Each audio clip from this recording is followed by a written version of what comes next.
नमस्कार, आप देख रहे हैं उत्तराखंड का सबसे लोकप्रिय चैनल जो कि आप तक पहुंचाता है हर बड़ी से बड़ी खबर, यानी शहर आपका आपकी खबर। आइए मैं दिखाती हूं आज की बड़ी खबर। चंपावत प्रकरण पर कांग्रेस के आरोपों को लेकर भाजपा महिला मोर्चा का पलटवार।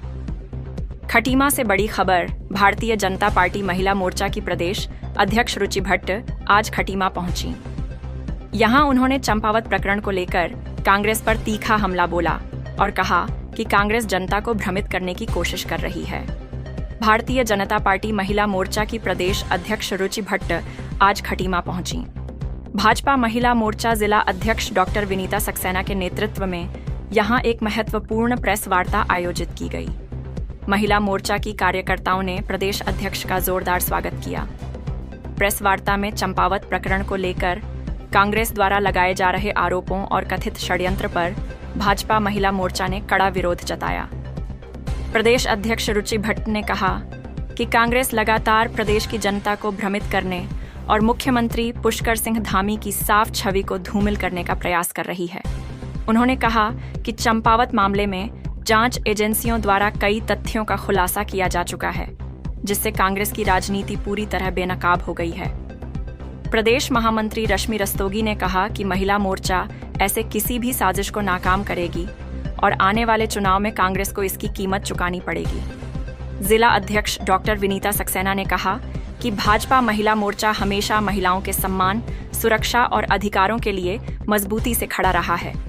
उन्होंने कहा कि मुख्यमंत्री पुष्कर सिंह धामी के नेतृत्व में प्रदेश सरकार महिलाओं के उत्थान और विकास के लिए लगातार ऐतिहासिक कार्य कर रही है। उन्होंने कांग्रेस पर निशाना साधते हुए कहा कि विपक्ष केवल झूठी राजनीति और भ्रम फैलाने का काम कर रहा है, जबकि भाजपा जनता के विश्वास और विकास की राजनीति करती है। प्रेस वार्ता के दौरान महिला मोर्चा पदाधिकारियों ने कहा कि प्रदेश की जनता कांग्रेस की साजिश और नकारात्मक राजनीति को भली भांति समझ चुकी है और आने वाले समय में जनता इसका करारा जवाब देगी। इस अवसर पर महिला मोर्चा की प्रदेश कार्यालय प्रभारी बबली चौहान, जिला महामंत्री प्रीति धीर, जिला उपाध्यक्ष नीलू गुप्ता, चंपावत सह प्रभारी विमला मंडेला, हेमा जोशी, शकुंतला, मंजू नेगी, रेखा सहित कई पदाधिकारी और कार्यकर्ता उपस्थित रहे। खटीमा से गुड्डू खान की रिपोर्ट। ये विषय चंपावत का विषय है और निरंतर हम लोग इस बात को पोर्ट्रे कर रहे हैं और देख रहे थे कि कैसे कांग्रेस पार्टी ने एक विषय को, और वो भी एक गलत विषय को, जो कि एक षड्यंत्र का रूप जिस विषय ने लिया है, उसको ऐसे बनाकर पोर्ट्रे किया है कि जैसे वो घटना हुई है। 6 तारीख को जो घटना एक बच्ची 16 साल की बच्ची के साथ जो एक प्लानिंग और प्लॉटिंग के तहत, एक मैं कहूँगी जघन्य कृत्य प्लानिंग और प्लॉटिंग से किया है, उस बात की हम लोग चर्चा कर रहे हैं।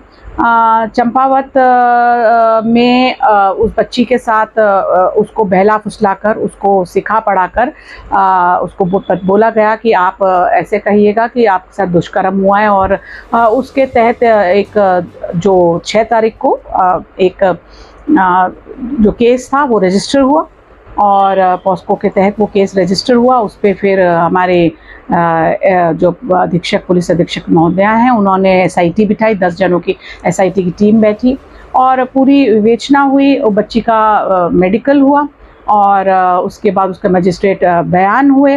सभी प्रक्रिया होने के बाद जो फॉरेंसिक और बाकी जो CCTV कैमरा से जो भी बातें सामने आई, उससे ये पता चला कि ये घटना हुई नहीं थी। इसे सिर्फ एक नाटकीय रूप देकर भारतीय जनता पार्टी की सरकार को बदनाम करने के लिए माननीय हमारे जो चीफ मिनिस्टर महोदय हमारे पुष्कर सिंह धामी जी, उनके विधानसभा क्षेत्र में ये घटना हुई। और खासकर इसलिए क्योंकि कांग्रेस के पास कोई मुद्दा नहीं है, मुद्दा विहीन पार्टी है इस टाइम, तो वो ऐसे ऐसे मुद्दे लेकर आ रही है जो मुद्दे होते नहीं हैं और वो बनाए जाते हैं, क्योंकि उनके पास इस टाइम विकास को लेकर कोई मुद्दा नहीं है, उनके पास अपनी पार्टी को चुनाव में ले जाने के लिए कोई मुद्दा नहीं है। लेकिन ये कितना जघन्य कृत्य हुआ है, एक बहुत घृणित बात है कि एक बच्ची को उन्होंने टूल किट की तरह यूज़ किया, उसका ऐसे बनाया, ये नहीं सोचा।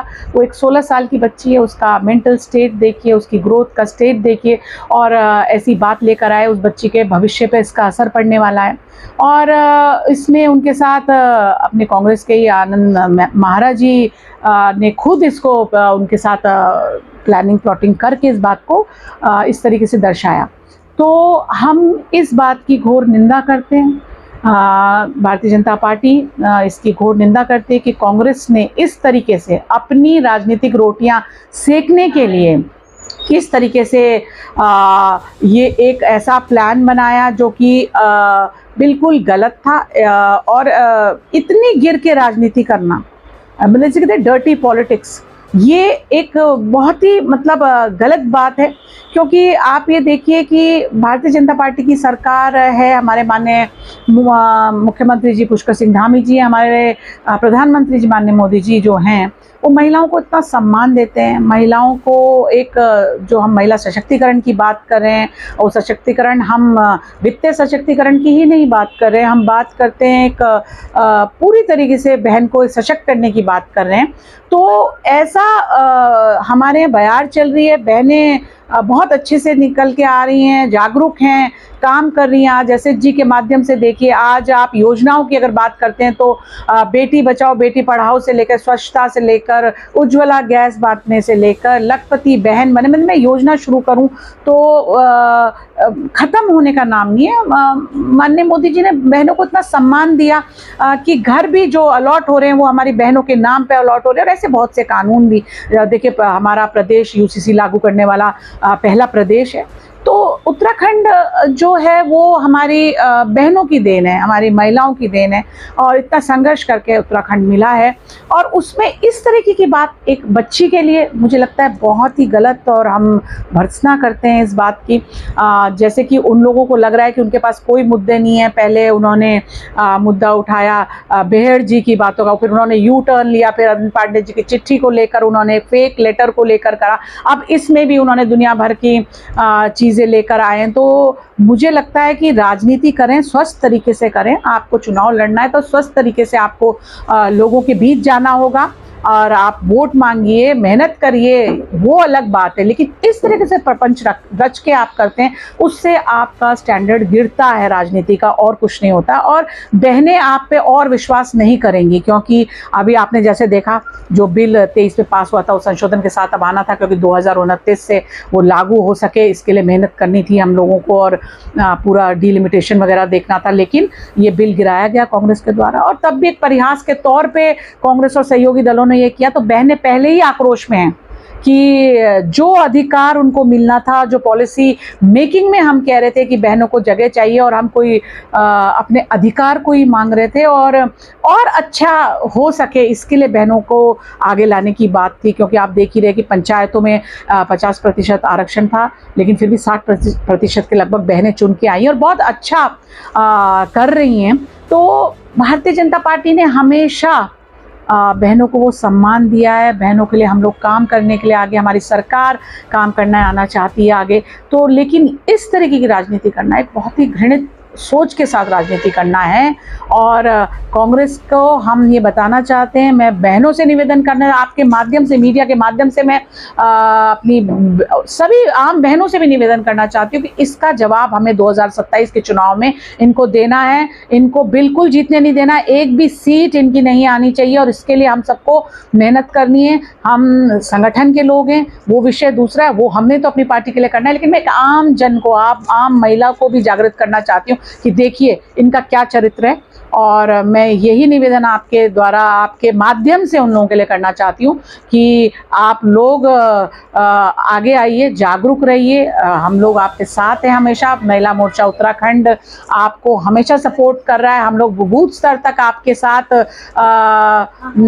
आगे बढ़ रहे हैं, आपके साथ सब योजनाओं को शेयर करते हैं। आपके क्राइम के दौरान कि क्राइम ना हो, उसके लिए आपके लिए पुलिस हेल्पलाइंस खुली हैं, और बहुत सी ऐसी बातें हैं जो सरकार के द्वारा आपके लिए है। तो प्लीज़ आइए, जागरूक होइए, आगे बढ़िए। और इस तरह की घटनाओं को हमें सपोर्ट नहीं करना है, इस तरह की घटनाओं की हमें भर्त्सना करनी है। हमें उनको बताना है कि आप ऐसा करने के लिए बिल्कुल भी नहीं आप ऐसा कर सकते, हम ऐसा बिल्कुल कुछ भी नहीं लेंगे, रिटेलिएट करेंगे। महिला मोर्चा उत्तराखंड ने इसको रिटेलिएशन के रूप में लेने के लिए हम लोग पूरे इसमें हमने पुतला दहन के कार्यक्रम रखे हैं, हर जगह प्रेस कॉन्फ्रेंस हम रख रहे हैं कि मीडिया के थ्रू हम लोग लोगों तक पहुंच सकें। तो मैं आपका फिर से एक बार बहुत बहुत आभार व्यक्त करना चाहती हूँ और बहुत बहुत आपका धन्यवाद है कि हम आपके माध्यम से बात जन जन तक पहुंचे। खबरों में अब तक के लिए बस इतना ही, फिर मिलेंगे नई खबरों के साथ। तो हमारे चैनल को लाइक और सब्सक्राइब करना ना भूलें।